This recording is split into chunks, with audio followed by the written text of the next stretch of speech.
Thanks, and welcome to the Diana Shipping Inc.'s 2020 fourth quarter conference call. At this time, all participants are in a listen-only mode. A question and answer session will follow the formal presentation. If anyone should require operator assistance during the conference, please press star 0 on your telephone keypad. As a reminder, this conference is being recorded. It is now my pleasure to introduce Edward Nebb, Investor Relations. Thank you. You may begin. Thank you, Daryl, and thanks to all of you for joining us for the Diana Shipping Inc. fourth quarter and year-end conference call. The members of the management team who are with us today include Mr. Simon Palios, Chairman and Chief Executive Officer, Ms. Semiramis Paliou, Deputy Chief Executive Officer and Chief Operating Officer, Mr. Anastasis Margaronis, President, Mr. Yanis Zafirakis, Interim Chief Financial Officer, Chief Strategy Officer, Treasurer and Secretary, and Ms. Maria Dede, Chief Accounting Officer. Before management begins their remarks, let me just briefly remind you of the safe harbor notice that certain statements during the call, which are not historical fact, are forward-looking statements under the provisions of the Private Securities Litigation Reform Act, and such forward-looking statements are based on assumptions, expectations, projections, and beliefs as to future events that may or may not prove to be accurate. For a description of the risks, uncertainties, and other factors that may cause future results to differ from the forward-looking statements, please refer to the company's filings with the Securities and Exchange Commission. And now with that out of the way, it is my pleasure to turn the call over to Mr. Simon Palios, Chairman and Chief Executive Officer. Thank you, Ed. Good morning, and thank you for joining us today to discuss the results of Diana Shipping Inc. for the fourth quarter and full year 2020. The story of the past year, as we know all too well, was one of uncertainty and economic dislocation caused by the COVID-19 pandemic. Now, as we look forward towards 2021, we can hope that the increasing availability of vaccines will herald an eventual return to more stable, less volatile market conditions. In any event, we will continue to pursue well-established strategies to maintain the company's financial strength, manage our fleet in a prudent manner, and focus on enhancing shareholders' value. Before I summarize our financial results, I wish to comment on today's announcement regarding several senior management appointments approved by our Board of Directors. These actions will be effective as of March 1st, 2021, and are intended to provide for an orderly succession and to ensure the continued sound strategy management of the company. The leadership appointments are as follows. Mrs. Semiramis Paliou has been appointed Chief Executive Officer, having previously served as Chief Operating Officer and Deputy Chief Executive Officer. My position as Chairman of the Board of Directors remains unchanged. I will serve in that capacity as non-executive chairman when the Chief Executive Officer role is assumed by Mrs. Paliou. Mr. Anastasis Margaronis will continue to serve in his current capacity as President and the Director of the company, positions he has held since 2005. Mr. Yanis Zafirakis has been appointed Chief Financial Officer on a permanent basis. He has served in that role on an interim basis since February 2020.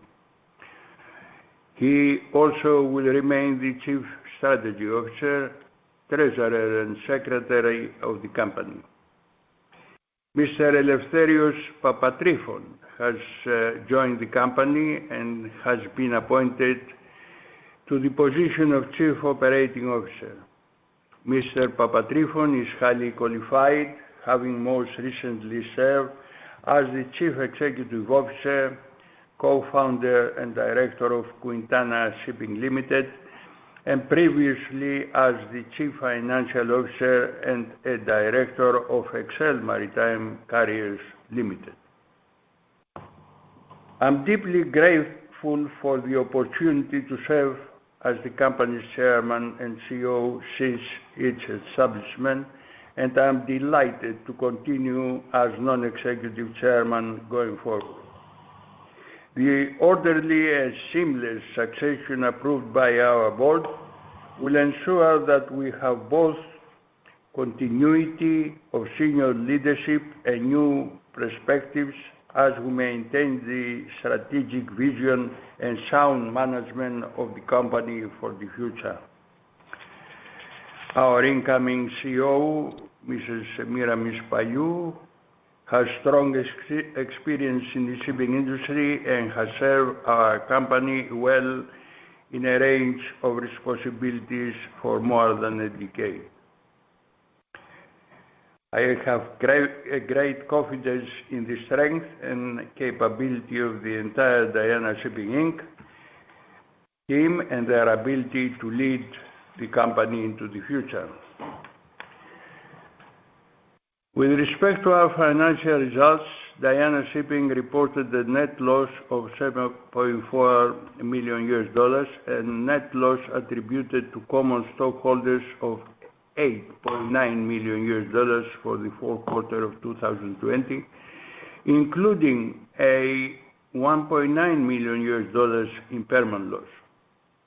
This compares to a net loss of $14 million and net loss attributed to common stockholders of $15.4 million reported in the fourth quarter of 2019, including a $6.5 million impairment loss and $3.3 million loss on sale of vessels. For the full year 2020, the net loss was $134.2 million and net loss attributed to common stockholders was $140 million, including a $104.4 million impairment loss and $1.1 million loss on sale of vessels. This compares to a net loss of $10.5 million and net loss attributed to common stockholders of $16.3 million for 2019, including a $14 million impairment loss and $6.2 million loss on sale of vessels. Time charter revenues were $42.7 million for the fourth quarter of 2020, compared to $51.5 million for the same quarter in 2019. This was mainly due to the decrease in ownership days resulting from the sale of 2 vessels in 2020, and also due to decreased average time charter rates that the company achieved for its vessels during the quarter. Time charter revenues were $169.7 million for the whole year 2020, compared with $220.7 million for 2019. Turning to the balance sheet, cash equivalents, and restricted cash total $82.9 million at December 31st, 2020.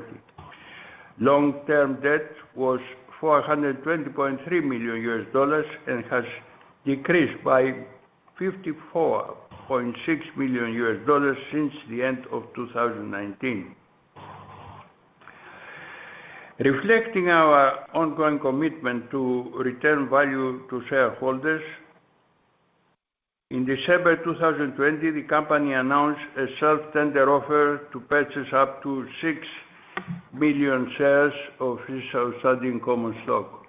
The tender offer was completed in February 2021 at a price of $2.5 per share.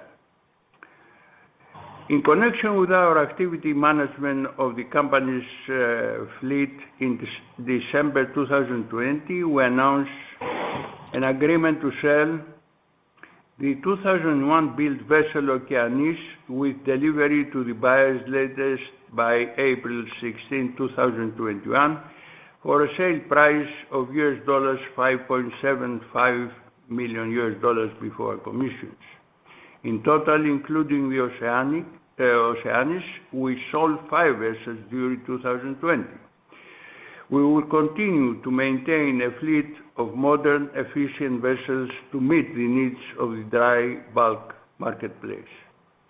As we move forward in 2021, we will continue to navigate the prevailing challenging conditions while remaining sharply focused on preserving and building shareholders' value. With that, I will now turn the call over to our President, Stacy Margaronis, for a perspective on industry conditions. He will then be followed by our Interim Chief Financial Officer, Chief Strategy Officer, Treasurer, and Secretary Ioannis Zafirakis, who will provide a more detailed financial overview. Thank you. Thank you, Simon, and welcome to all the participants to this latest quarterly conference call of Diana Shipping Inc. During the last quarter of 2020 and the first few weeks of 2021, the market has certainly given all participants reasons to pay careful attention to current developments and make some exciting predictions about the short and medium-term developments. The Baltic Exchange Index started the year at 1,374 and closed last Friday, February 19th, at 1,698. The Baltic Cape Index moved down from 2008 to 1,715. And the Baltic Panamax Index started the year at 1,364 and has moved up to 2,332 as of last Friday. Turning to macroeconomic developments, according to figures released recently by the IMF, global GDP growth is expected to rise by 5.5% this year and by a further 4.2% in 2022. This follows the shrinking of global GDP by an estimated 3.5% in 2020. We sincerely hope these optimistic forecasts come to pass, as the pandemic is continuing to affect economic activity this year and will not allow businesses to work at their pre-pandemic pace for some quarters to come. Chinese GDP is expected to grow by 8.1% this year and by 5.6% in 2022. These growth forecasts follow growth of just 2.3% in 2020. In the United States, GDP, after shrinking by an estimated 3.4% last year, is expected to grow by 5.1% this year and by a further 2.5% in 2022. Europe, whose economic activity dropped by about 4.6% last year, is estimated to grow by 3.9% in 2021 and by a further 3.4% in 2022. Let's have a quick look at new building deliveries during the last year. According to Banchero Costa, 480 bulk carrier units of 48.6 million deadweight tons were delivered last year. This total included 25 VLOCs, 84 Capes, both totaling about 25 million deadweight, 24 Post-Panamaxes and 128 Panamaxes, both these categories totaling about 12.65 million deadweight. These figures are to be compared with the new building order book we mentioned later in this discussion. Look at the order book now. As far as new building contracts signed in 2020 are concerned, Clarksons report that they totaled about 13.5 million deadweight tons, which was down nearly 58% compared to the equivalent figure of 2019. Clarksons also report that in December 2020 there were 38.8 million tons of Panamaxes and Post-Panamaxes on order, representing about 6% of the trading fleet. Of these, 9 million deadweight are scheduled for delivery in 2021 and 4 million deadweight in 2022. At the same time, there were 23.9 million deadweight of Capes, including VLOCs on order, which was the equivalent of about 6.6% of the current trading fleet. Of these, 15.9 million deadweight are expected to be delivered in 2021 and 7.2 million in 2022. The above statistics, coupled with the overall bulk carrier order book, which is not higher than 6%, bode well for the supply trends of the industry, at least for the next 12 to 18 months. The above-mentioned order book to existing fleet ratio has dropped to the lowest level since 2002. One of the reasons why new building orders are low is not only the uncertainty of future demand, this has always been there, but the uncertainty of the appropriate fuel for the large marine engines of the future. We agree with Howe Robinson that the dilemmas surrounding the future fuel for ship propulsion dwarf the comparatively simple to scrap or not to scrap decisions of a couple of years ago. Shipping's green agenda has been firmly established since the IMO decided to include shipping in its target to reduce CO2 emissions by 40% by 2030.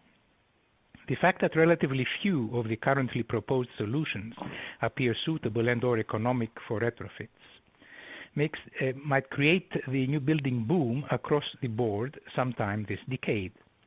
Furthermore, the combination of mandated regulations and feasible technologies, when these eventually become available, could have a severe effect on the resale prices, particularly of young, traditionally powered vessels.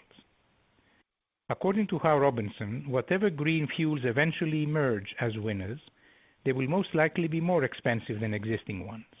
Consequently, fuel-efficient ships, including those that have wind-assisted technologies, are likely to enjoy significant freight premia. There is broad agreement that LNG is probably the only fuel currently available in sufficient quantities to achieve emission cuts in the near term of about 20 to 25%.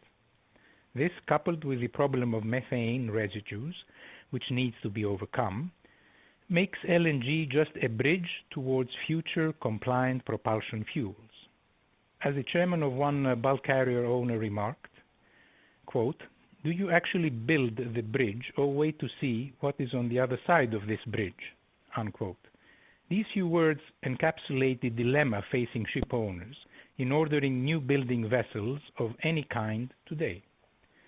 So until it is decided if the green fuel of the future will be ammonia, biofuels, hydrogen, atomic batteries, or something else, the decision to order on a large scale expensive new building units will be held back. This can only be good news for the shipping market as a whole in the medium term.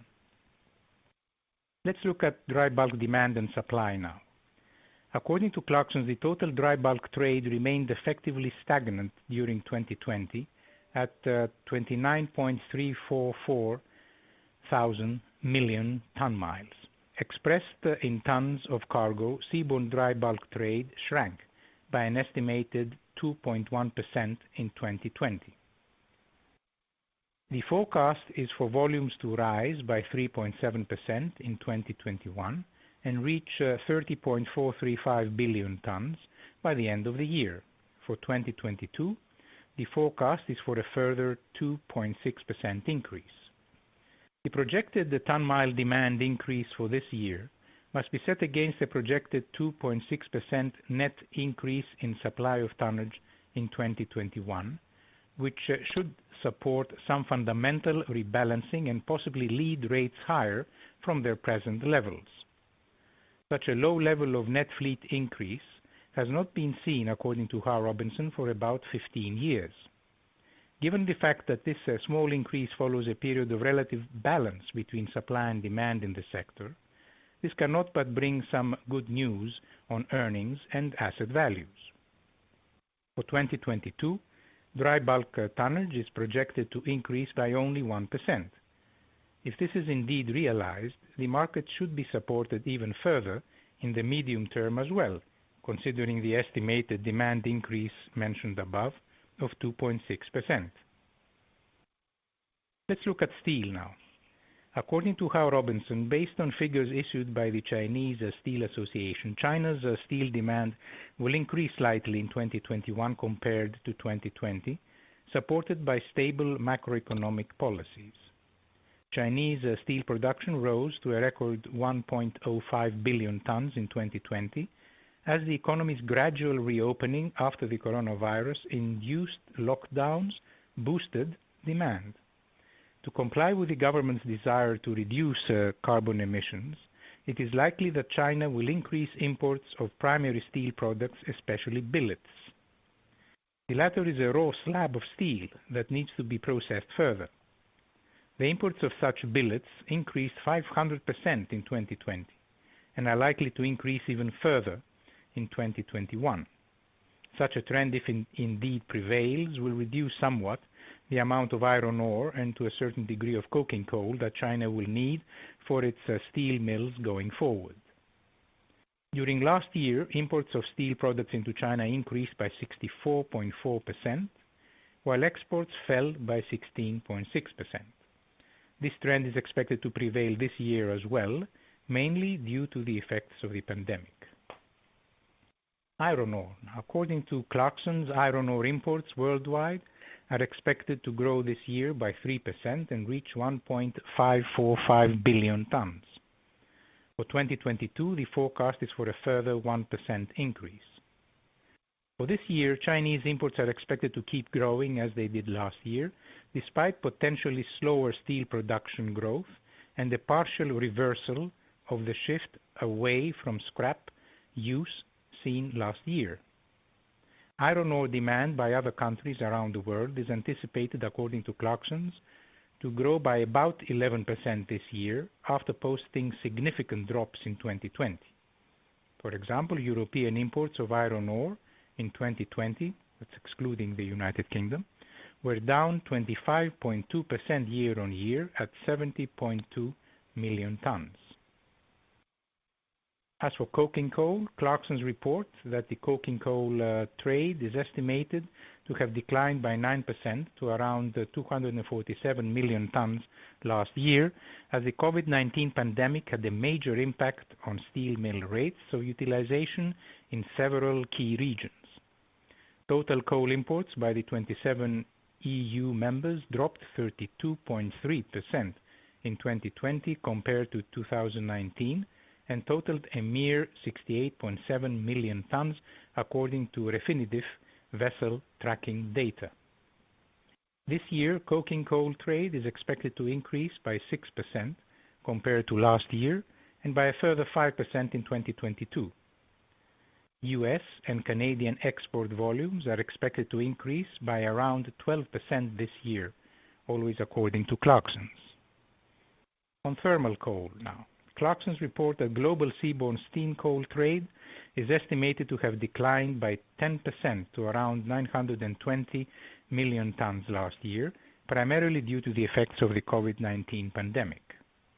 While this trade remains under pressure, a partial rebound of about 4% is projected for 2021 as the world overcomes the worst impact of the pandemic.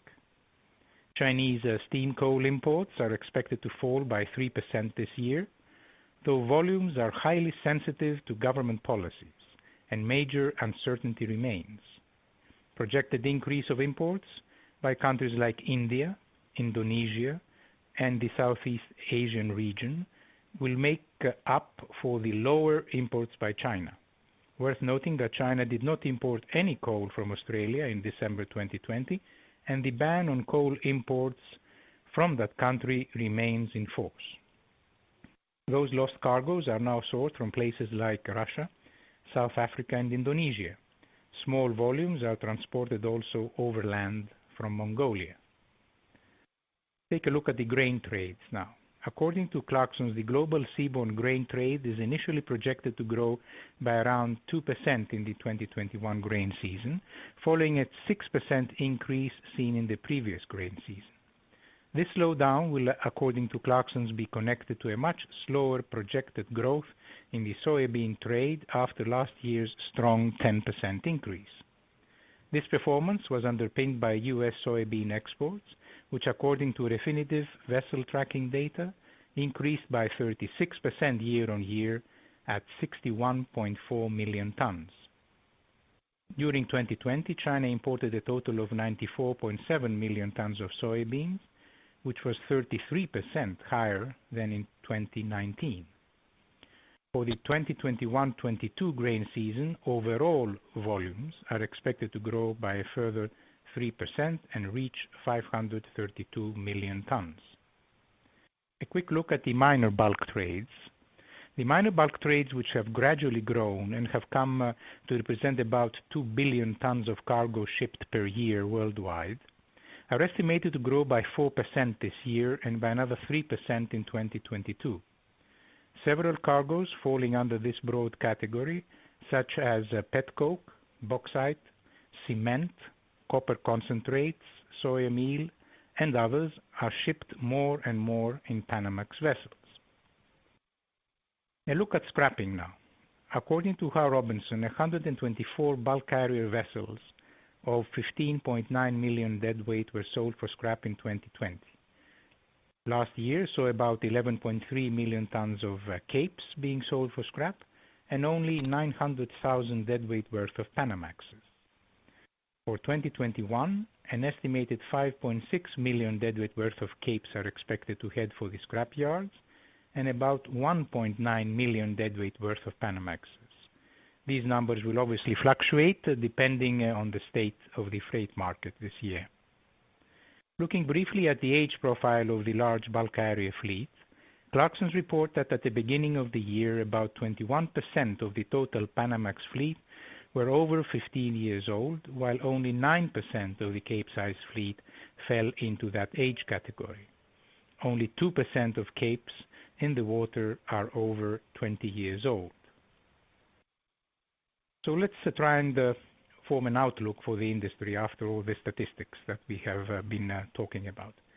The statistics seem to indicate that after a long wait, the stars affecting the fortunes of the dry bulk trades are finally becoming aligned. The statistics and the future estimates reported above, even if they materialize by only 75% or so, cannot help but bring about a long-awaited recovery in the dry bulk earnings. The duration of such a good market will depend on, among other things, firstly, the ship owner's sentiment about the market, secondly, the availability or lack thereof of credit, thirdly, the pricing of new buildings, and fourthly, charterers' perception about the future trends in this industry. Therefore, we mostly agree with the view expressed by Commodore Research that dry bulk prospects remain positive, at least for the near term. China's coal import prospects, for example, remain encouraging, while coal stockpiles at China's 6 major coastal power plants have been on a free fall and recently stood at just 12 million tons. These stockpiles are enough to meet only 15 days of demand, which is an extremely low level, as electricity production this winter has been setting record highs. All other commodities are also expected to move in increased volumes, while supply appears to be well under control. These features of the market, coupled with a lack of serious imbalances creating surplus tonnage during the last couple of years, make us as a company reasonably optimistic about the future of our industry. As has been the case up to now, the Diana management team will use market developments to strengthen even further its balance sheet, lower the average age of our fleet, initially at least through vessel sales, which we have been doing for the last few quarters. Eventually, we will also be reinstating a long-awaited dividend to our shareholders. Our business strategy will continue to be conservative and at the same time opportunistic, and our track record is there to prove the beneficial result of such policies implemented consistently and with full transparency. I'd like now to pass the call to our CFO, Ioannis Zafirakis, who will provide us with the financial highlights of Q4 2020 and annual results for the whole year. Thank you. Thank you, Stasi. Good morning to everyone. I'm pleased to be discussing today with you the Diana's operational results for the quarter and year ended December 31st, 2020. During that quarter, we recorded a net loss attributed to our common stockholders of $8.9 million. That's $0.10 per share. But of course, that includes an impairment of $1.9 million impairment loss. In 2020, as you are aware, we sold 2 vessels that decreased the ownership days for the quarter to 3,680 compared to 3,915 the same quarter in 2019. You are probably aware that we, as of December 31st, we have also agreed to sell 3 more vessels, of which the 2 were delivered to their new owners in January 2021, and there is 1 still remaining which is held for sale. The less ownership days, together with the deteriorated market conditions during that quarter, led to lower revenues of totaling of at $42.7 million compared to $51.5 million in the fourth quarter of 2019. There was a decrease in the voyage expenses that were $3 million compared to $4.5 million for the same quarter in 2019. And this is mainly because of decreased commissions and decreased loss from the bunkers. The decrease in revenues that we talked earlier resulted in decrease in the daily time charter equivalent rate, which was $10,904 compared to $12,264 for the same quarter of 2019. We had less of hire days in that quarter, and the utilization improved at 99.6% compared to 96.9% the same quarter last year. There was a decrease to the operating expenses, which was $22.4 million compared to $23.4 million last year. And of course, this is a result of the sale of the vessels. Although the total number of operating expenses was lower than the previous year's quarter, daily operating expenses were more or less the same. They stood at $6,089 per day compared to $5,969 for the same quarter 2019. We had achieved, the reason is because there was an increase in the crew expenses, insurances, and operating expenses. They were partly offset by the decreased spares and repairs. The general and administrative expenses decreased to $7 million compared to $7.8 million for the same quarter last year. And this is because of decreased payroll costs, including compensation costs on restricted stocks. The good thing is that we had interest and finance costs continuing to decrease in this quarter due to the decreased interest rate and decreased average debt, which it was at $4.6 million in that quarter compared to $6.7 million in Q4 2019. And towards that, of course, it helped the repurchase of the bond of the $8 million worth of bonds. For the year end, December 31st, 2020, the net loss attributed to common stockholders attributed to $140 million or 1.62 per share. And again, this includes a big impairment loss of $104.4 million and $1.1 million loss on a sale of a vessel. As you can understand, the time charter revenues decreased also to $169.7 million compared to $220.7 million for the same period in the previous year. The reasons have been already explained.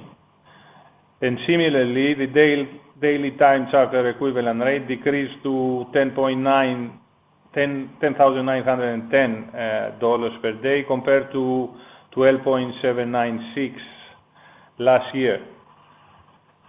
The fleet utilization for the year decreased to 97.9 compared to 98.6 in 2019.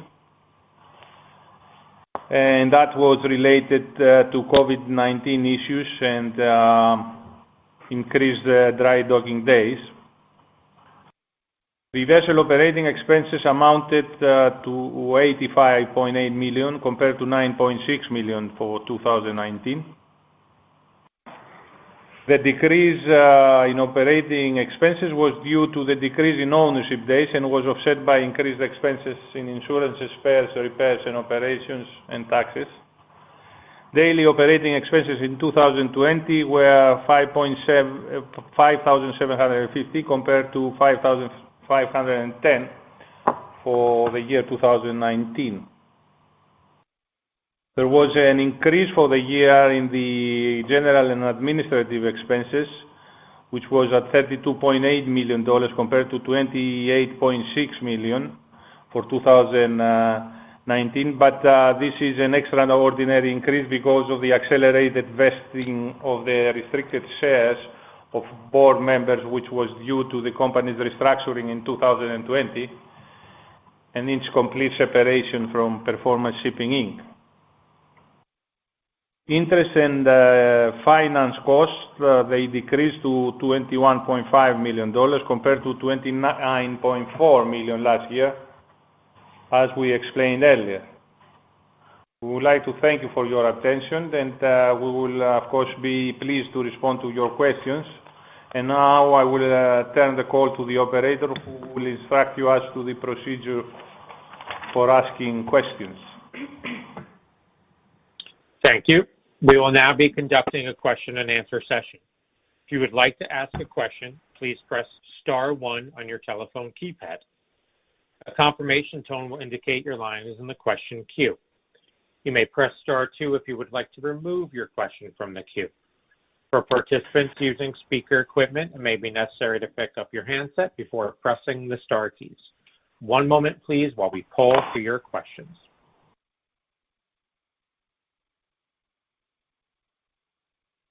Our first questions come from the line of Randy Giveans with Jefferies. Please proceed with your questions.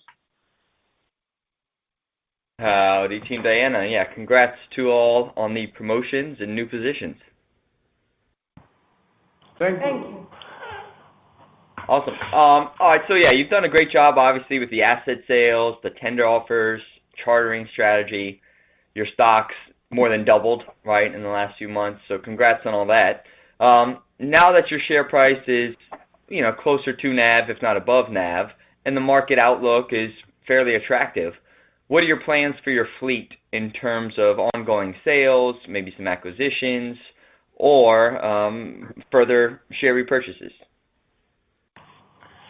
Now, you correctly pointed out, this is Yannis, Randy, you correctly pointed out that it is very important to see where we are in the cycle and where we are based on our NAV.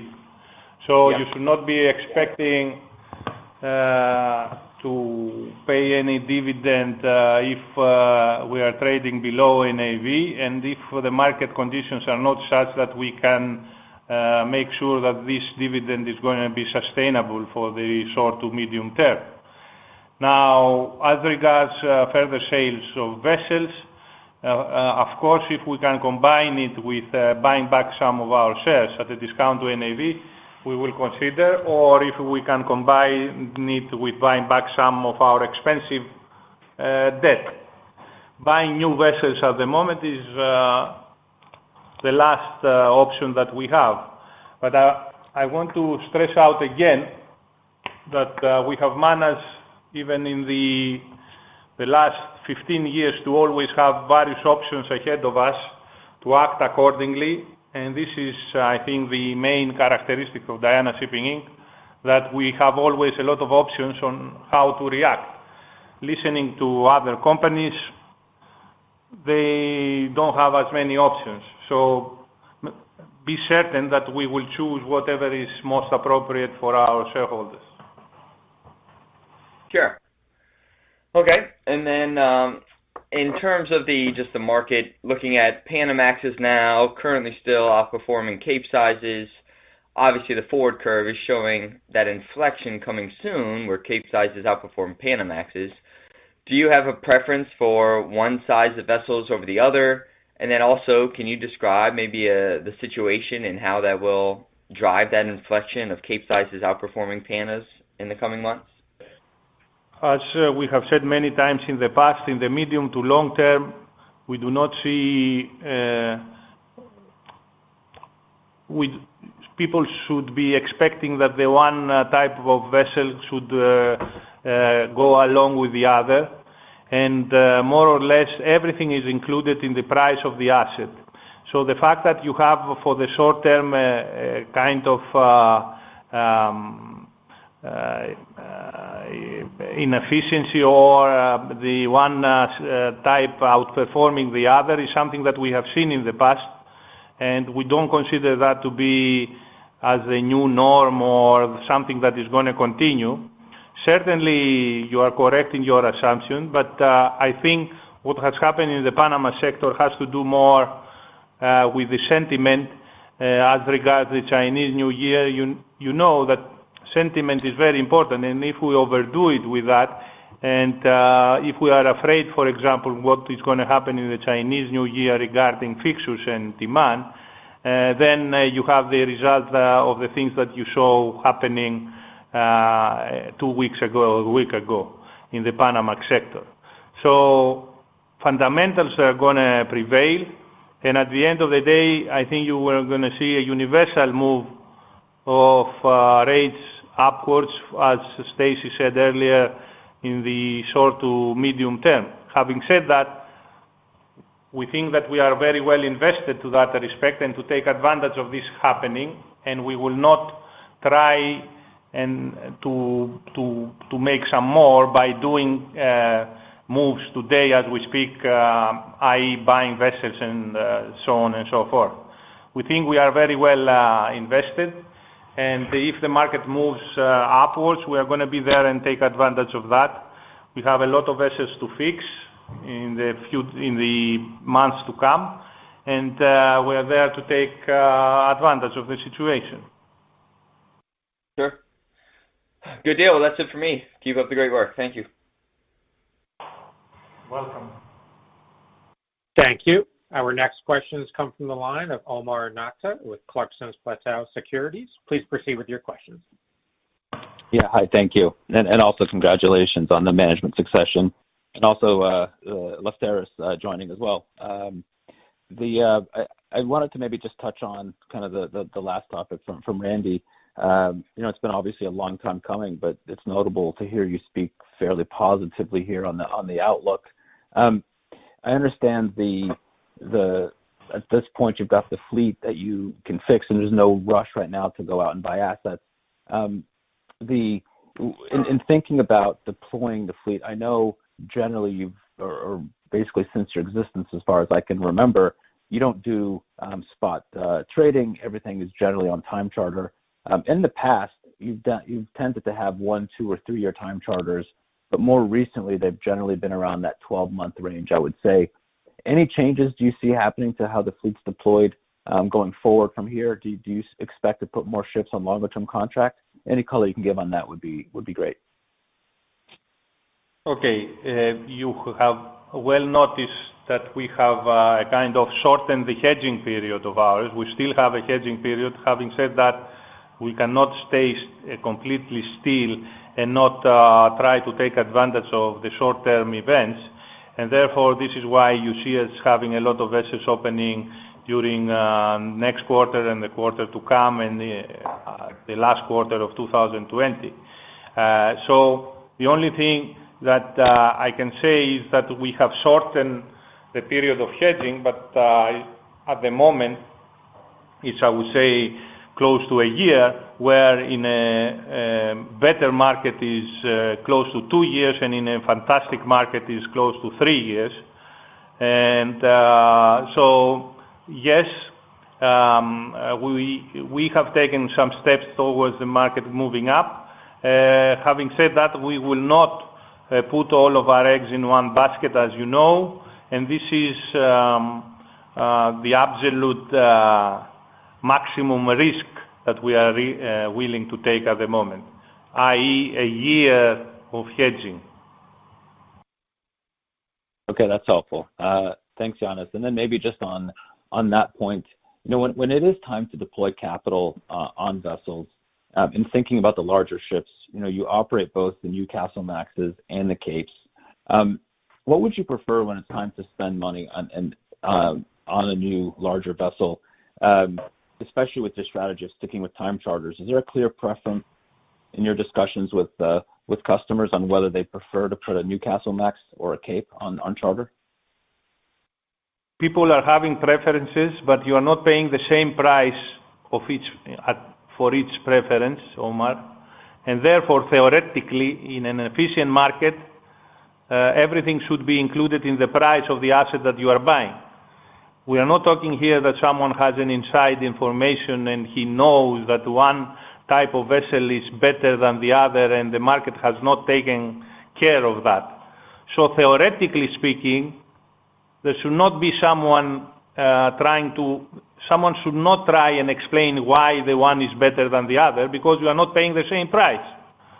If we were to be asked what is our preference, we can say to you that we like the larger size of the vessels, not because we think that it is a more profitable business, but we think it's a more volatile business, and for our model and the way we try to create value for our shareholders, the bigger the vessel, the more favorable is, we think, for our model to create value. Okay, that's pretty clear. Thank you. And maybe just one final one, and I'll turn it over. Just a comment on the dividend. I joined the call a little late, but I heard Stacy's comments about bringing back the dividend, and just want to make sure I heard correctly. Have you officially decided to bring back the dividend, or is that? Oh, no. This is wishful thinking. He said maybe, or the time will come where we will introduce. We didn't say that we will introduce, or we have taken a decision to that effect. As I said earlier, we have to see market conditions being such that the dividend is sustainable, and we have to see also the stock price being above NAV in order to introduce dividend, because you know that if you are trading below NAV, the use of your money may be better to buy back the stock rather than pay a dividend. Yes, if I can add, I agree. The magic word was eventually. And because what we see here, or we hope, is developing something that we saw several years ago coming up. In other words, the stock trading at a significant premium and earnings going up. The ingredients will be there for the situation that Yannis described to develop and allow us to pay dividend, but we don't know when this will happen. Eventually. Hold it hours, you remember? Eventually. I got it now. Yes, I appreciate you making that very clear. Eventually. All right. Thanks, yes.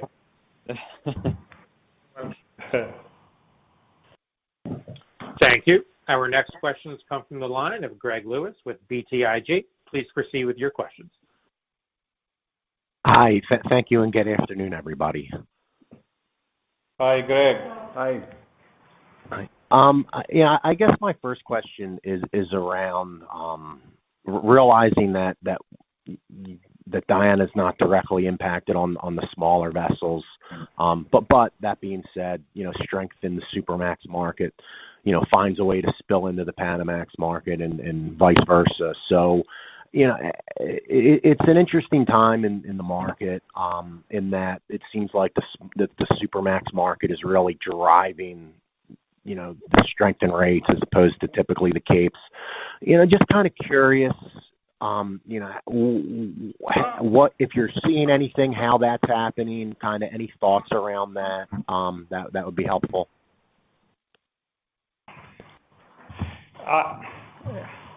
I think Stacy was elaborate on his analysis, but I think the most important element to what you have seen recently, it had to do with the sentiment, Craig, and how people were thinking about the beginning of the year. I think most of them, they were really careful, and they rushed to fix vessels. And the market was a bit better than expected as regards the demand. There were some seasonal issues with the demand, and therefore the market was caught without a lot of vessels being available for charter, and this is how it happened, I think. At the end of the day, medium to long term, everything has to do with fundamentals. How many vessels we have in the water, and what's the demand for carrying goods by sea. Okay, great. And then just as I think about it, I mean, clearly the company, based on your prepared remarks, we're looking at, renewing our fleet. This is something that's been going on for a while now.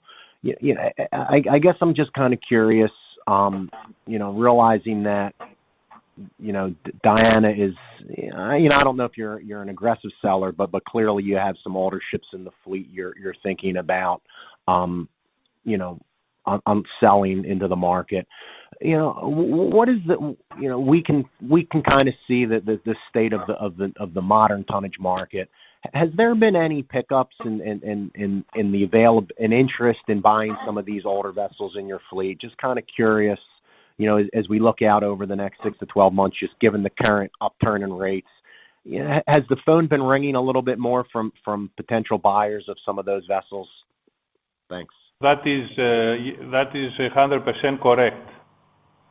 The interest on buying our older tonnage is much higher than what it used to be 20 days ago or 30 days ago.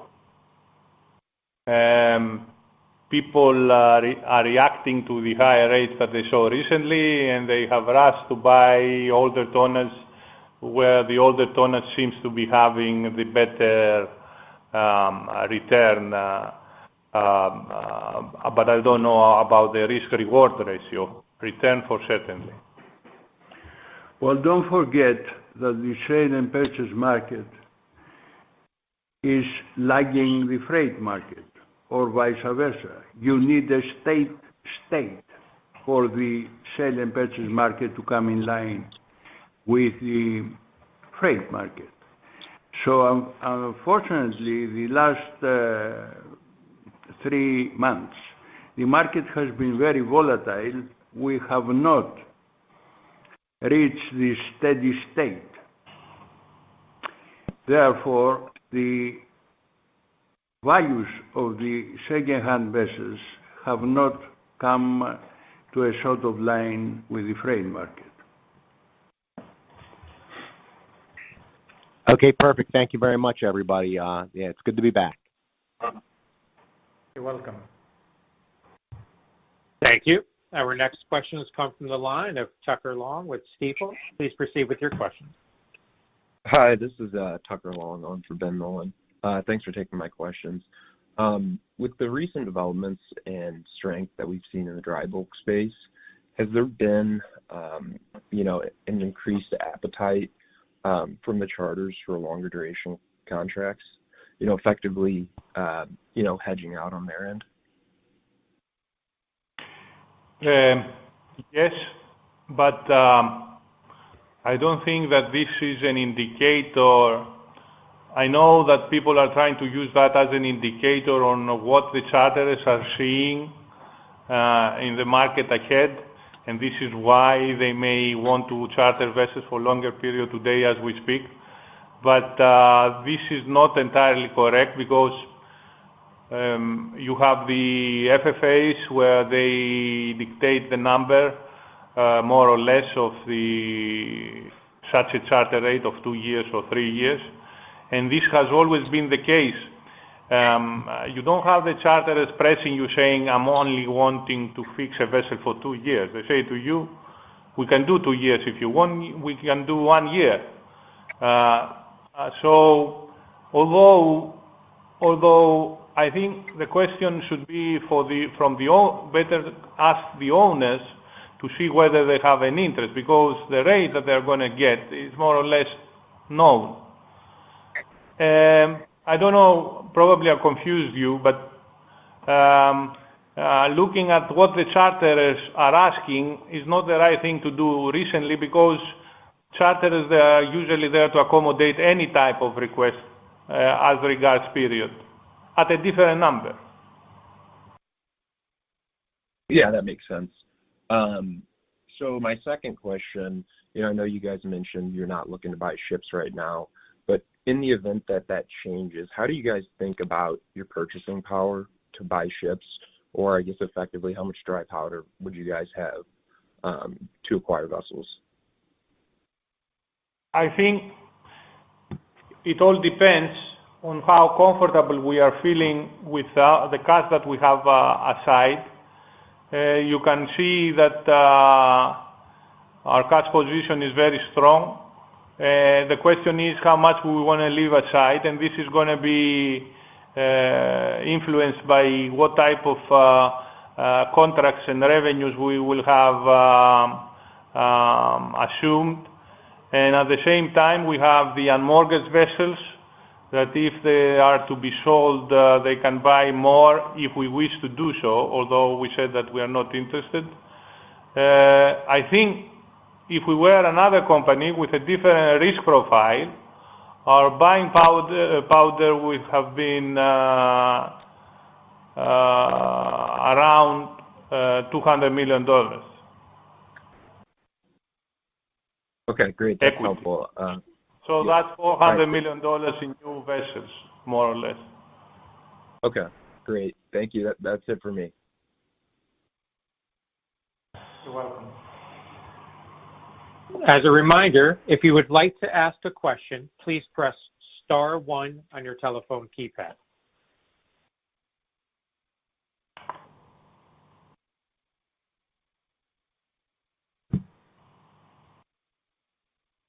There are no further questions at this time. I would like to hand the call back over to management for any closing comments. Thank you again for your interest in and support of Diana Shipping Inc. We look forward to speaking with you in the coming year.